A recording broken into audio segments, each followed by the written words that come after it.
I will ask you to put your communication devices on whatever setting. Doesn't sing a song, ring a bell. So vibrate is the preferred setting. We will take a moment to do the agenda regularly as best we can. So we have activity going on as well known. So let me ask someone to lead us in prayer this morning. Anyone want to lead us in prayer this morning? Wayne?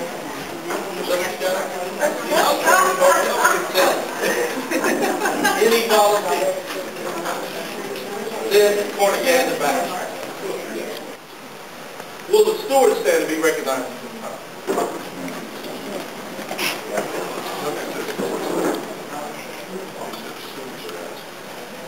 Okay, we're starting in the back. Mr. Newman. Mark Newman, Chief Steward, man. Then corner gang, student life, South area. Brad Williams, Russell Medical Center. Anthony Sutter, FOD. Tony Brown, OSU Medical Center. Nick Harrison, FOD. Miracle Lawn Medical Center. Paul Willis, Medical Center. Thomas Sawyers, FOD. Randall Gray, Student Life. Tom Hines, Again, any questions, comments, concerns, or the reports that you have to report? Hearing none, I need a motion from the floor to pass it as it's been presented. Paul Willis, seconded by Paul. Wayne. All in favor of said motion signify by saying aye. Aye. I oppose same sign. Motion is passed.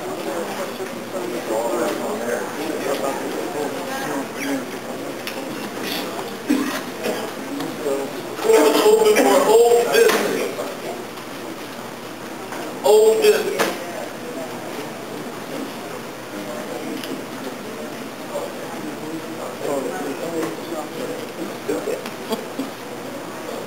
Floor is open for new business.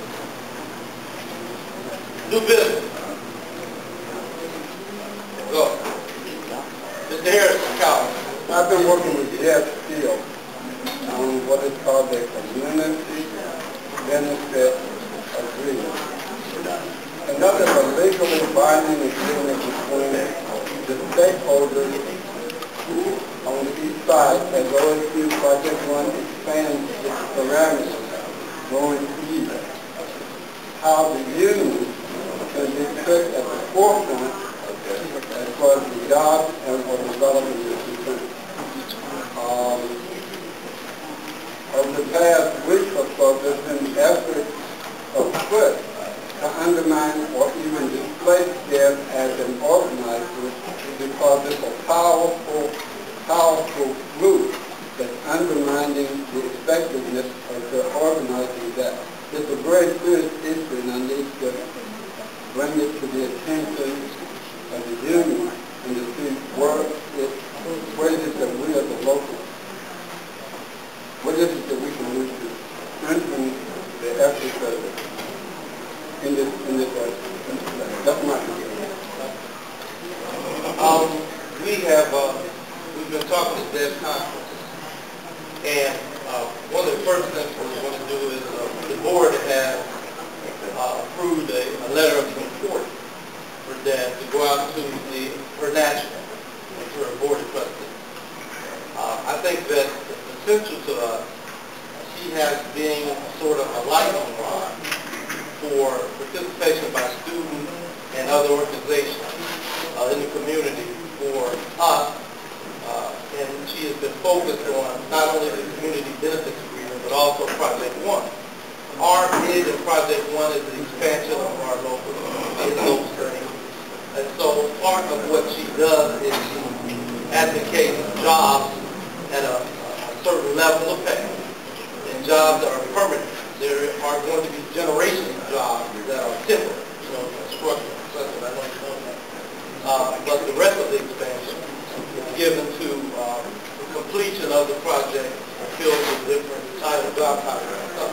So believe that there will be expansion for the local, but we believe that her being around to see it through and keeping that sort of continual thread between community groups and our ministry is paramount to being successful in any of it.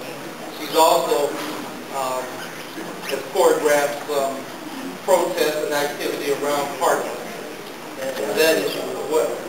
And so as far as being support for our negotiation, that's not done either. So in order to do all of those things, we try to, or we're going to generate a letter to us next week and try to sit down and jump on just a little bit of inner politics that is occurring, and it has to do with funding and who's the biggest organization. It doesn't include us in that power struggle. So she's been helpful for us. We're going to be supported that way, and there'll be some other things. New business. Wayne. Yeah, this is from the DNA meeting Thursday. What is DNA? Bronzeville Neighborhood Association. They're going to have a packed Q&A meeting May 15th from 6 to 8 p.m. over at Beatty Graduation Center. And May 8th, there's a stakeholders meeting that's pertaining to the big rig as far as the project, or some other set of projects pertaining to what Calvin's talking about. It's going to be at the home court at 562 Main Street, 4 to 6, this coming May 8th. Say it again, the address. 562 East Main Street, 4 to 6. Thank you. New business. Tom. About this project one. I'm working third shift, OD, and the question that a lot of the members are asking is concerned about the new program. I guess they're working in groups versus, I guess, whatever worked for the hospital. We don't know if it's going to actually work because the way the shifts are working out, there's a question in there. But we don't, the manpower, we don't have the manpower on the shift. So that's been a concern. What work goes to the hospital, supposed to work for FOD. I know they're trying to work it out, but it is a big difference. Because the way we do work, if you change it and start working in groups, and like you said, we don't have the manpower, there's going to be some problems. So that's just a concern. Well, they're competing interests going on, right? Like number one, I've seen the cycle of how the work gets done. It changes on like a cycle. So first there's individual assignments, then there's individual buildings, then there's team cleaning concepts where, a team goes. I've seen it go all the way around. Now, as far as the hospital is successful, it is my understanding, which right now I'm trying to get more details on it, that they are going to have a temporary group take over the management. So those people in the medical center who are assistant directors, managers, maybe supervisors as well, will not be hospital employees. So it has not, I think it started, my first report was like Thursday. So it's a little confusing to say what works in the hospital because they just changed. It just changed the whole mode. So I don't know what the plan is, but I'm trying to get details on it. Trying to get details on how it is. So it would be that a company would supervise the program, something like that. So I'm trying to get clarification on it because I know that you're telling the truth as far as FOD as a supervisor being over in the hospital, supposedly either training or blending how that work is supposed to work. So that's like 4 different things that really, a couple of them contradict each other. So I'll get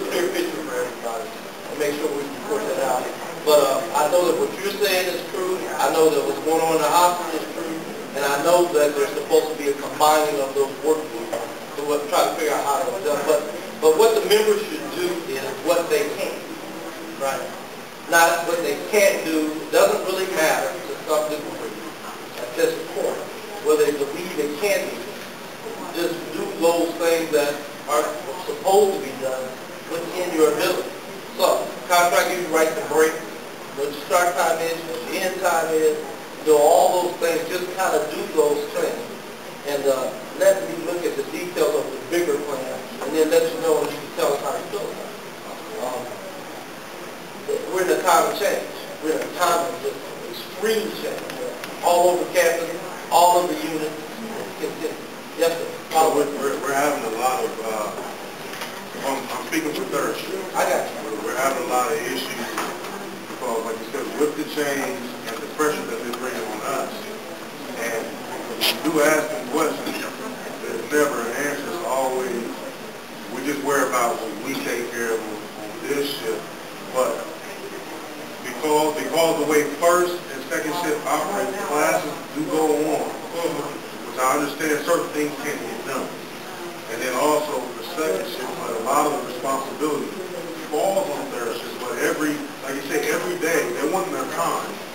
And I think the time thing is an issue because every day there's something different. So you can't just determine exactly it takes you 15 or 5 minutes or 10 minutes to do this job. And that's a big problem over here. Like I said, but it's part of their demand. I mean, they're starting to be more demanding. Now that you said that, then now I understand what's clear. The hospital had a plan, a work plan, where they had very time tasks, right?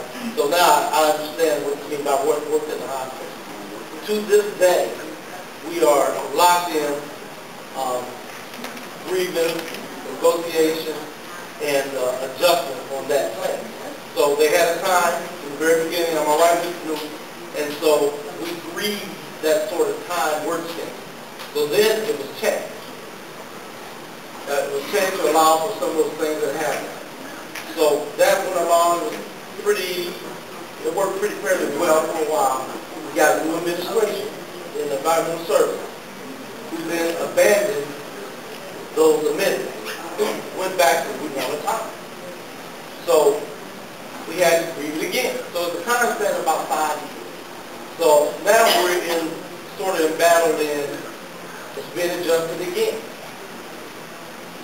And so that may be what we're talking about in the hospital, sort of the time accountability, how that work is done. But it always looks different on paper than it does in reality. And so whomever it is, because they got 34 spokespeople, right? Some of them don't know at all what they're talking about. And they're in a hurry to share what they don't know with you. We're still adjusting. It's still being adjusted. So what works in the hospital is kind of a misnomer. You know what I mean? But I want to try to get clarity on what indeed they want to do with this sort of inclusion of everybody. But I do know what you mean now when you say what works in the hospital. So they're expecting to talk to everybody. But, I mean, like I said, this is how they're pursuing us in third. And the other thing about third, I want to say, I think you know that third seems to have been a backward, right? So what we did for that is, one of the things we did was appoint you. Jason Lacy is now a chief in that area. Dennis Woodson is now a chief in that area. And all of those people are night representatives, right? Dennis works 6 p.m. to 6 a.m. You work 7:30. And Jason will shift at time. He'll be there sometime at, 2 in the morning. Sometimes he'll be there at 5 in the morning. We try to have coverage on that shift from about 3 different places. So that's our sort of action to try to smooth that out and have somebody around. But I'll just put that in as a spot. Okay, I understand the time that they're trying to work out, but say hypothetically, you got a good crew that you're working with, and you get to work on time at in reasonable time. But they're saying, well, you got to stay busy, or I mean, I understand there's ways around that, but from a management standpoint, I've experienced head, honey. I mean, hey, the work's done, so. I mean, but because of the way the change is. Well, what I'm saying is, because I worked in graveyard shift for a long time, not as long as other people, not as well as other people, but the philosophy is different. Now, I've heard recently, 6 months ago, they're going to cut out formal break. Just cut out formal break, so you break from 8 to 9 and this, and they're going to let you break when you want to break. Break when your work is at such a place where you can't. I heard that as consideration, sort of a self-directed thing. As long as the work gets done, as what you just said, the work gets done. So why should they be concerned if you break and you start at 11? So if you break at 1, or you break at 3, or you break at 4 or 5, as long as the work gets done. So that's one philosophy. The second philosophy is that there seems to be some rumor that although they're paying you for a certain amount of time that you have, that really it can all be done satisfactorily. About 5. Rumors, they're rumors. So they expect sort of an efficiency and productivity, you know what I mean? And nobody wants to pay people. That ain't never been, you know what I mean? And I'm saying that because I work nights. But I said I work nights. And so, where it used to be just get the work done, nobody really cares. There's a certain kind of different philosophy that both is going on now. They're much tighter on those kinds of things. Now, I guess the sort of dichotomy of it is that we know that there are thousands of inefficient, wasted, counterproductive things that go on that they really want. You know, they're almost keeping it doing a good job. But that's the nature of any particular beast that's this large, that's this inefficient. You know, as a university, this hospital doesn't know what that's doing, doesn't know what that's doing. Somebody in here is just closing their eyes. You know what I mean? But as far as how the work is done, we're trying to get clarification on that. And we're trying to get clarification on this joining of these two departments. Miracle Law, the hospital, Marvin Newman in the hospital, Marvin works second shift, are fast and heavy on those issues. So, you know, they're giving me both reports back earlier this week. So we'll get some clarity on it. But, you know, I would just advise people to, you know, be where they're supposed to be, when they're supposed to be there, doing what they're supposed to do. That's all you can do. I mean, that's all you can do. I think it's a long time rule. Call people, somebody make some contact before you go on break, no matter when that is. Right, Carlton, if it's early, call them. If it's late, call them. If it's right on schedule, call them. I'm on break, you're not going to find me here.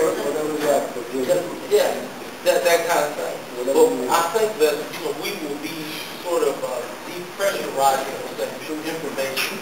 Information is your real key. You know what I mean? So I'm going to get you information on that. Just like we got to get information to the med center workers on that. Yes, sir.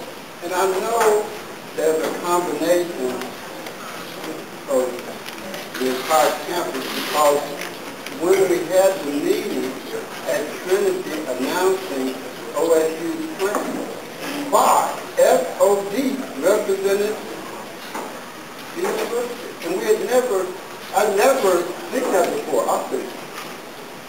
They said, who is this? I said, well, they kind of merged with the entire campus at once. It had never up until this year been done like that. Reason, which is the outreach for the main campus, representing work that came to the community. But all of a sudden, because of all this that's going on, y'all in the midst of negotiations, this train is moving fast, and I think, this is my opinion, I think it's moving so fast and they keep splintering the main campus from the community intentionally. Honestly, I think it, because it seems like all you're doing from week to week is jumping from this problem to this problem to this problem. And in the midst of negotiations, they're together. They are organized.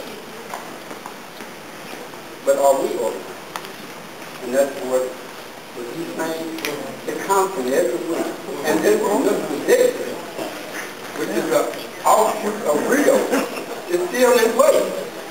So he's the birth of real. You know, there is, well, I say this all the time. We have to do a lot of different things at the same time. It comes at you when you come at that. We're prepared and are doing negotiations. We are doing negotiations for a couple different units. The community collaborative, you are one of the pinpoints of that collaborative. We got Deb is upstairs. We have constant contact with her. And at pressure points and needed points, we make those contacts. We are as organized in this effort as we can be for the largest university in the country. You know what I mean? Largest university in the country. The health system is one of the largest health systems in the country. The resident situation, residential dining, or student life is one of the largest residential systems for students in the country. You know, it is not a small thing that this small local works with that kind of gargantuan. But we do it effectively. We have done it effectively particularly.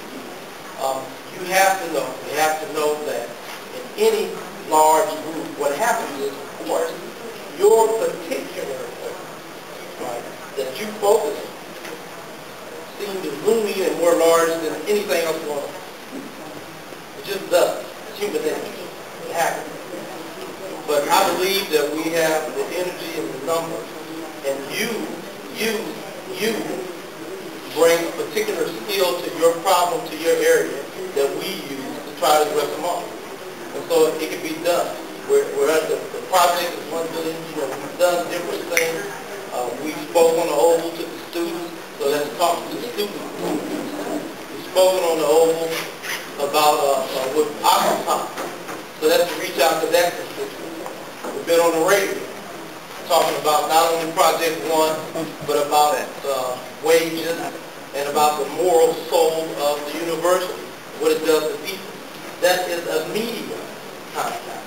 So we keep doing those things. We had the, Coalition for Community Change met here. And we were involved in that.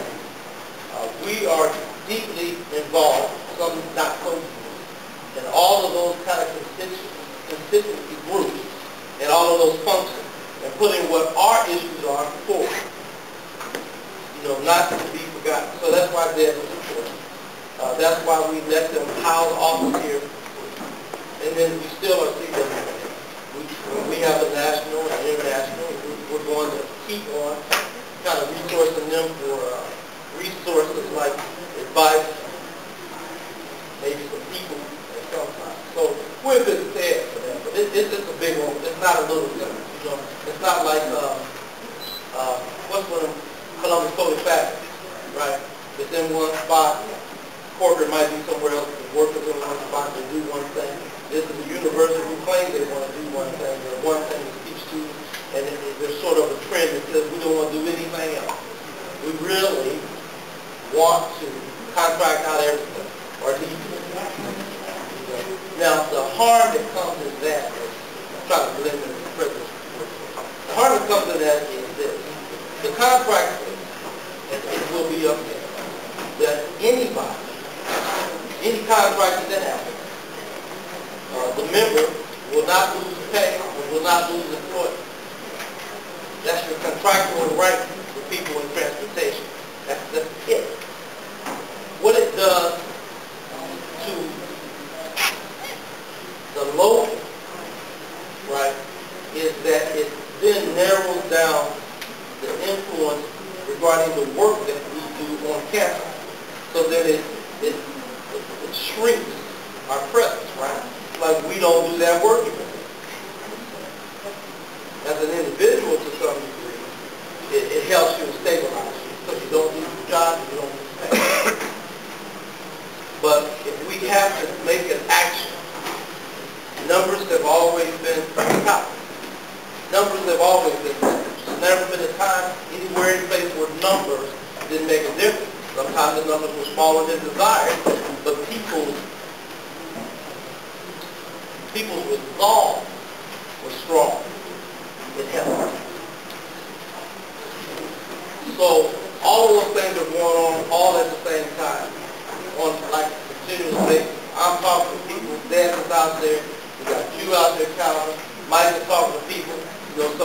things that happen behind the doors are all in our regard.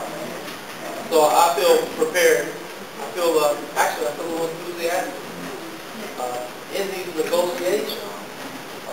They haven't been like they've been before. We had a kind of formula we kind of went through, and we made a decision. We're not going to do that this time. And so we're stuck on issues. We're not, I want to use the word stuck cautiously.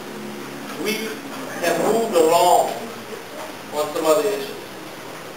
But we're stuck on issues that we're not customarily, traditionally stuck on. Things like classification.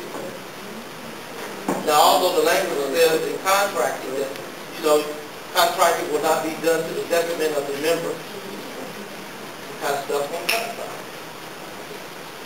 You're stuck on Article 3. You're stuck on attendance policy.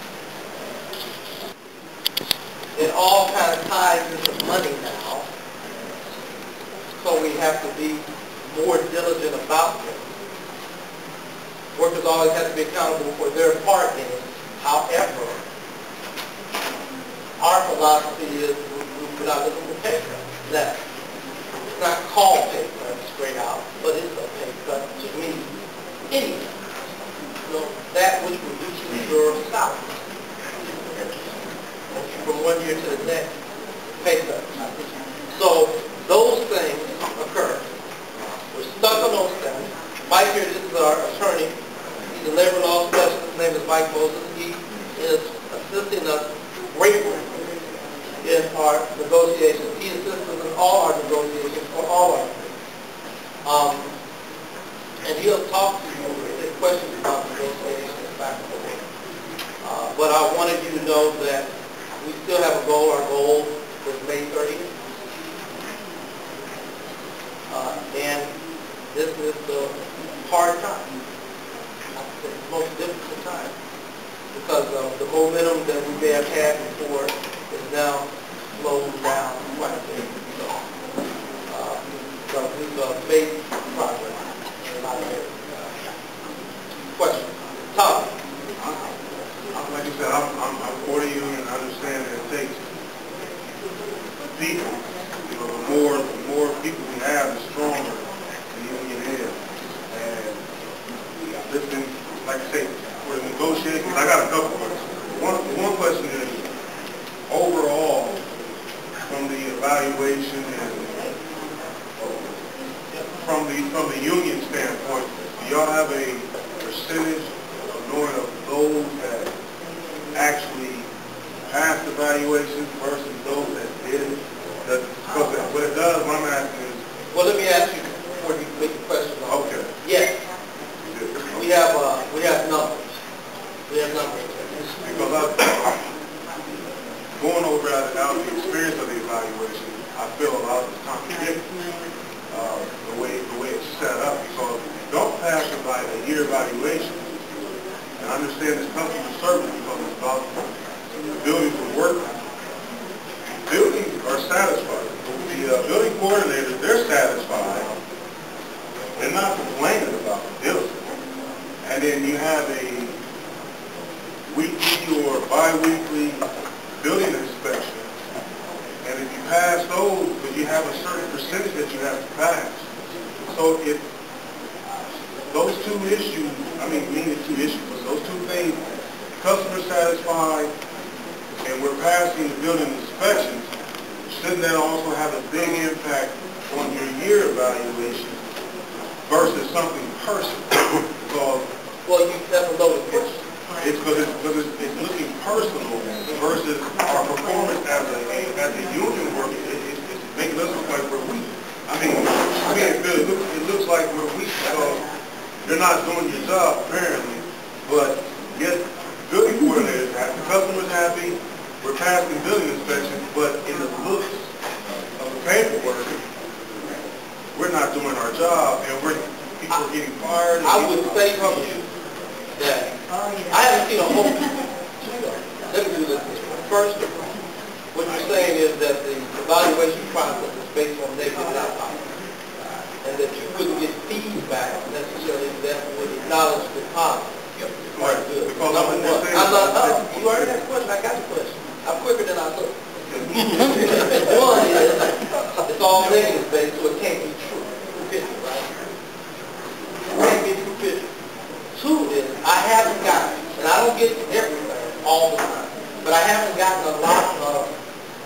terminations for performance, unless it's related to attendance. I've got a lot of people with this one, unless it's related to attendance, because they relate attendance to performance. That's all it is. And number three is that what we would do for that kind of scenario, and while we're stuck. Earlier I told you we're kind of stuck on performance evaluation, and we have a side letter and all that kind of crap. You know what I mean? So why the reason that we're stuck is we don't believe that it's sufficiently built in those little steps. So I mean, I agree with you that happens. It doesn't happen to everyone. And the third thing is that it's never supposed to be personal. Never. Civil service system is built to make it not personal, not about the religion, not about the ethnicity, not about the height. It's never supposed to be personal. It's supposed to be about the work. And these kind of merit plans are always deficient because people are doing it, right? People have prejudice. They just do. So at every cycle, what we attempt to do either is one of two things. Improve it to take out the personal stuff, you know, the real personal stuff, to have it as objective as possible, or just get rid of it. You know, and so what you're looking at, we're about 1850 to 2000. The university employs, this is 60,000. 38. What is it? 38,000. Minus R2. Everybody else has always been on merit. Everybody. Everybody else. All that time. So I'm only saying that to you to say that they are very interested in us being on merit this 2,000 to match the other 36,000. But that's what they're on. And they're on from 0 to whatever top. 0. 0 period. There's no split. So our effort is to, once again, it's a two-pronged effort. Get rid of it entirely or make it as just as it possibly can be, and it's not there. It's not even close there. So you now, these past few I'm going to make my answer short. Okay, but in the past few months they've had some kind of necessity with members asking about our ideas. Are you guys aware? Do y'all know our actual answers and results? Are they giving those? I don't know anything about those assessments. Okay. I don't. Now, you know, I just talked to Woodson, I just talked to Jason, and Chuck may know, if Chuck's in here somewhere, and I just talked to them, but I don't personally. Okay, so we were pulling as of last week about the evaluation. Management's pulling the workers in and pretty much asking our results. They're asking questions and then they're asking about how to make it better, or pretty much our opinion. I was just bringing that up, wondering if you were aware. I have no idea. Okay. But that doesn't mean they don't, but I need to, I'd like to know. Because our results and our concerns, because the way the management is acting is as if you guys are aware, or because we know that everybody, you know, we all have to work, communicate together to make this work. But if you guys aren't aware of what they're doing behind closed doors, they're questioning us and asking our opinion, and we're opening up. But like you said, if nothing happens because they're opening up, then the union members are actually upset because like we sit here and pour out and there's no results. But in the meanwhile, the union's not aware of what's going on. I'm like I said, I'm kind of questioning them, and they'll freeze up. So that's how I figured. I understood that you guys weren't aware of what's going on. So now you bring up any issues or some sort of concern dealing with me, and the union, they'll shut off of it real quick.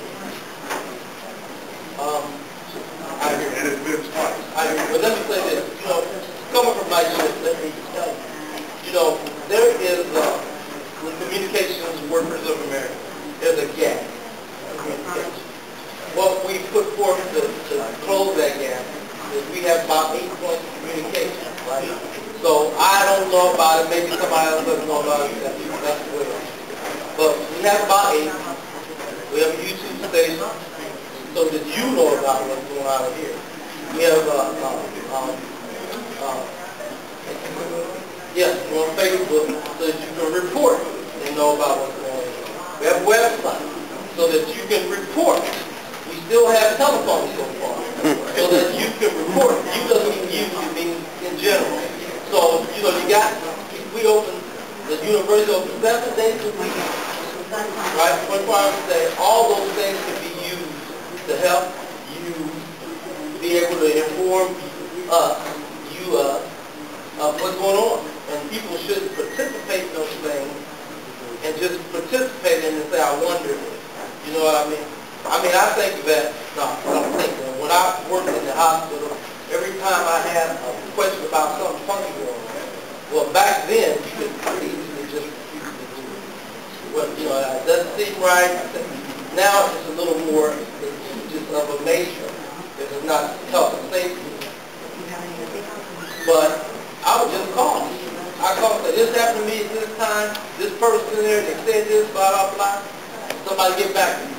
And that's what we should try to practice in what we do as unions. Because they always say this at national meetings and stuff that we have gotten into a place where we think unionism is a vending machine kind of union, right? You put in your dues, you get a product out. It has never worked that way. It has never worked that way. It's more like your electric bill, right? You pay your electric bill, the lights are on, you're sitting at home, the lights go off, you know you paid your bill. Not a person in here will sit in the dark. I don't know what's going on. It's dark. I paid the bill. Not a person in here would do that. Every single one of us would call, walk, talk. Where's my electric? It's dark in here. Can't see a damn thing. I paid. That's your part. That's your part. You know, even if it's just saying to the manager or the supervisor, hey, we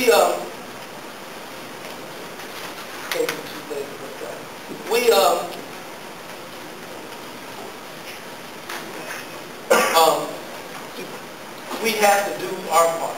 It's a partnership.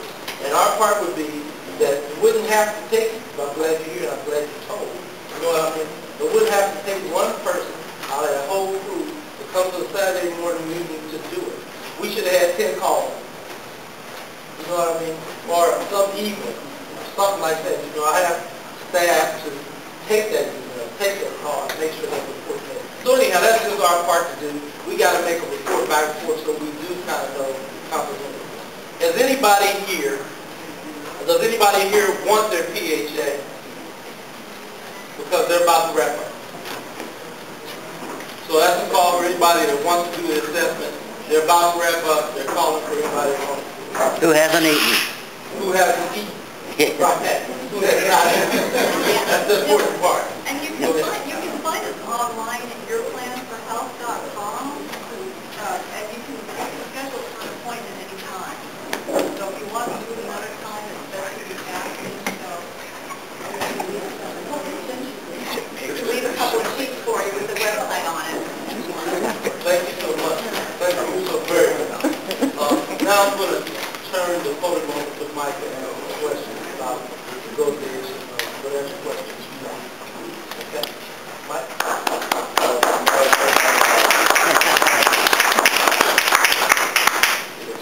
First of all, I'd like to recognize the 30 of you that showed up.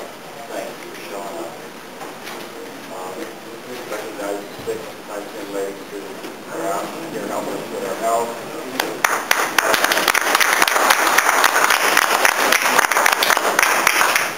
And I'd like to recognize Dave Lesher for all those emails that are very inspirational, thought-provoking. Longer than I want to, about very stuff, and provoking me to think of new things, come up with new ideas. I think Dave Lesher ought to recognize too. Dan, I do. We all know. But I can't answer any questions about negotiations. There's a law that says it's supposed to be private. So You probably want to know how they're going. I think they're going poorly, which leads me to the questions that I have for you. But I do want to answer Calvin's question about are we organized? I don't think that we are sufficiently organized. The university, as you know, has approximately 20 people who get paid over $300,000 a year for, well, that's an effective labor organization. I'll say that's the best. For I don't know what. Probably many of them to figure out ways to frustrate workers organized and being kind. So I do want to say that the things that Rich talked about are the reasons that they're going poorly. The health insurance, the 800-pound gorilla in the room, which is I call it the disposal, the giveaway of the transportation and parking, which I feel we have to do something about. And that's comparable to like, okay, I'm going to get in front of this bus and stop it while it's going 50 miles an hour. Kind of like that. But I also think that you guys need to figure out what's important to you. Now, I want to ask everybody here a question. Who knows what your weapon is in these labor negotiations? What is the one thing that we can all do that is an effective organizing and labor negotiation? Yes?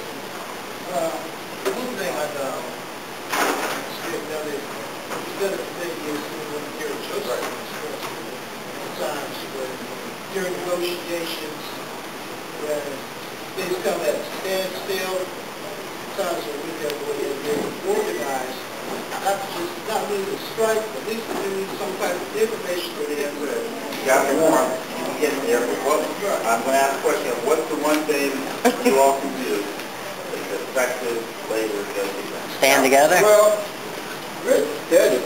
We have the numbers on our side. Believe it or not, you may not think so, but you are at the largest university in the country. If you organize, and they do listen, believe it or not, we in the community know this. Now, what I try to bring to the table is my 30 years of experience working with the union. I know not only the union but the university. I know what their weaknesses are. So what I do, they hate to be put at a disadvantage. When they came to the community, one of the first things that the community hit them with is, what are y'all doing? What are y'all doing? I mean, what are you doing for the community? What about them jobs that you said that we signed off on last year?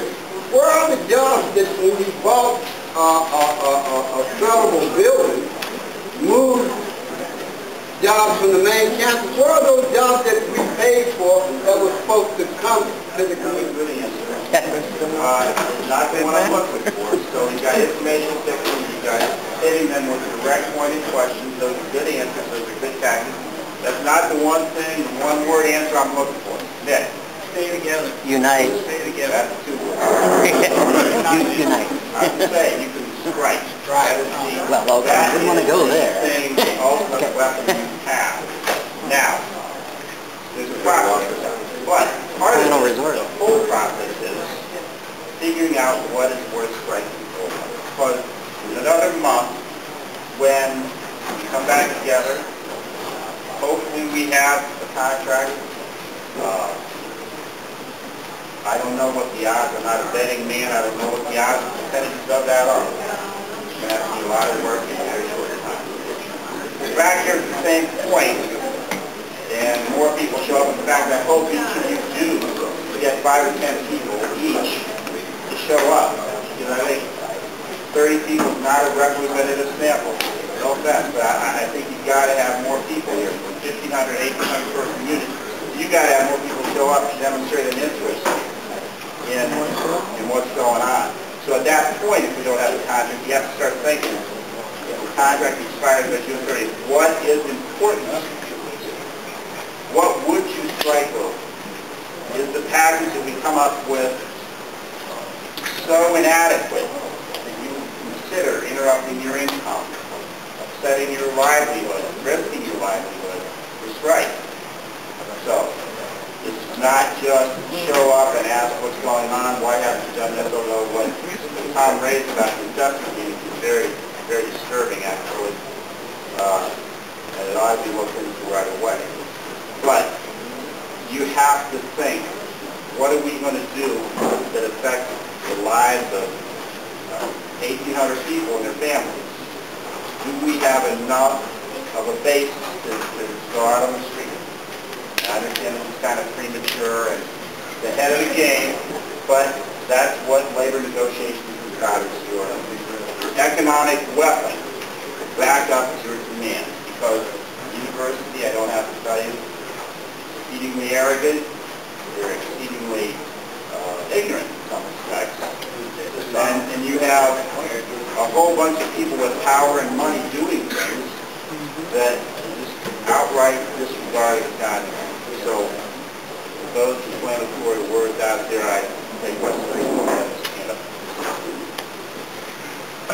Has our union reached out to the other labor unions, specifically the construction and trade unions that are currently on campus, see if they will stand with us if we do strike?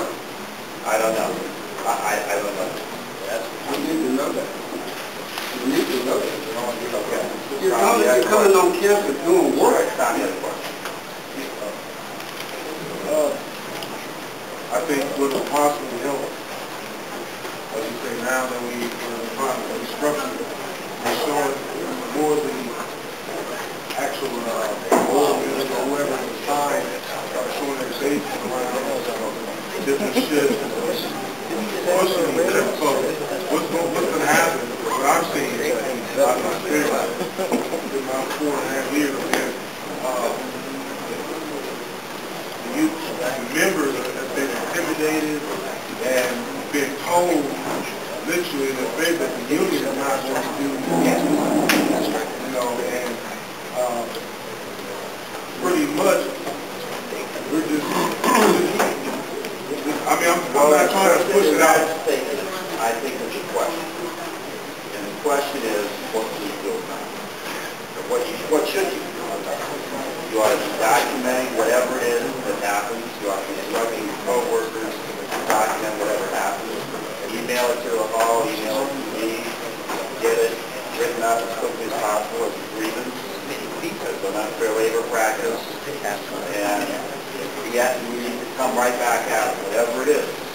So if somebody even says that, then we need to know about it, because stating that fact is an unfair labor practice. So a lot of your, what I'm saying is, I think a lot of folks not know about this is because eventually, management has got to be looking hard at members' heads, and then seeing is believing.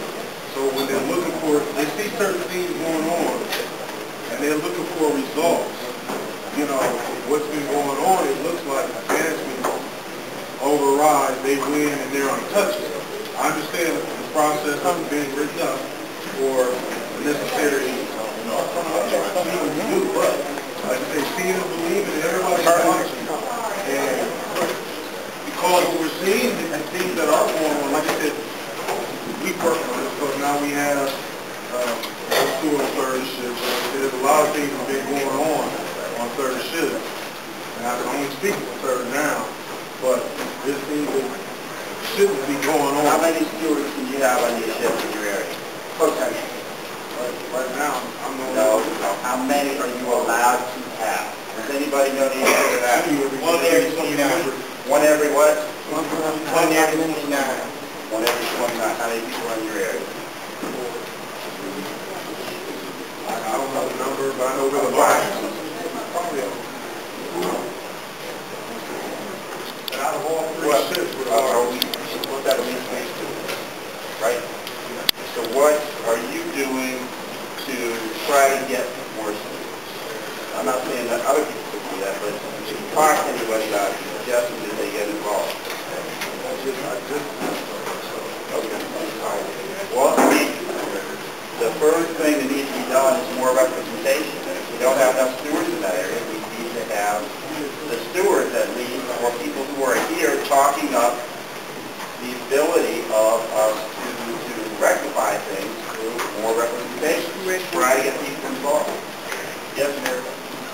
What I wanted to add that when a manager says something to you, don't just take the manager's word for it. I mean, you're just now letting us know at the meeting. If you were to call somebody when that manager said that, maybe somebody could have came over and corrected that at that moment. Our thing is we sit on things for too long and then wait for the union just to jump straight in and fix it. We can't fix a problem that we don't know exists.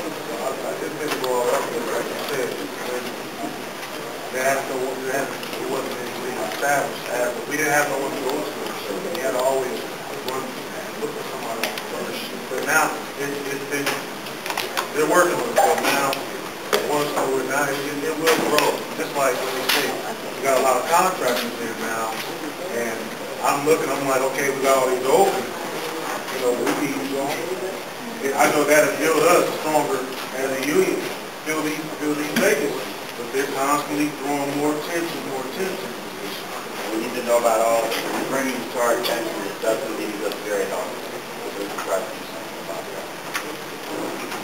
The other thing I can say, it doesn't directly involve negotiation, is that through the efforts of Dave and Miracle, we are trying to get more classifications in the bargaining unit where management has slowly shifted bargaining unit work out of the bargaining unit. Title positions, mix and match job duties. And so while I'm not super optimistic or confident that we're going to get these classifications in by agreement, I think we will have enough information to go to serve and try to get them to add those classifications. I'm sorry, you have your hand up, sir. What's your name? Mark. And I think the stewards need to be more visible. Come to the area, like you see that problem, then come to the control area, ask you, are you having any problems, how's your work conditions? If they're more visible to the hospital or the medical or the university, then people will know they're there. We got people just coming to the medical center, they've never seen it. I think that's right. They can come to just control the areas, how's your work conditions going, are they treating you right, do you have the stuff you need? Then even the university or medical center would be more alert to what's going on. I think I'm pretty visible throughout all the shops we have to do, but I think sometimes the union members, which I'm a union member too, they sort of realize we have a job we have to do too. As of Friday, that job for me was gone, so you guys will see me more. But I'm around a lot to start off with. When you guys call me, I'm down there. I can't walk to somebody there when I got a job I have to do myself. Lunch break or something like that. So then I don't get a lunch break. And I don't get a lunch break. I'm a big girl, I gotta eat.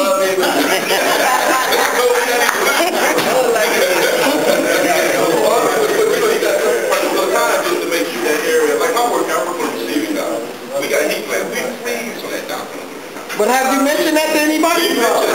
Have you mentioned it to me? We mentioned it. You never mentioned that to me. He went. I worked in your department before. Okay. We got heat now. We're going to take our time. As entertaining as it is. Wait a minute. Hold on 1 second. Give me 1 second. I still got the chair. I'm done. Okay, now go. Because I can't hear you when everybody's talking. So we just need, like I go to the gentleman right here, if they would be more visible through the university or the medical center, then they would, then the departments would be more alert to what's going on. If there is a union here that is paying attention to what's going on.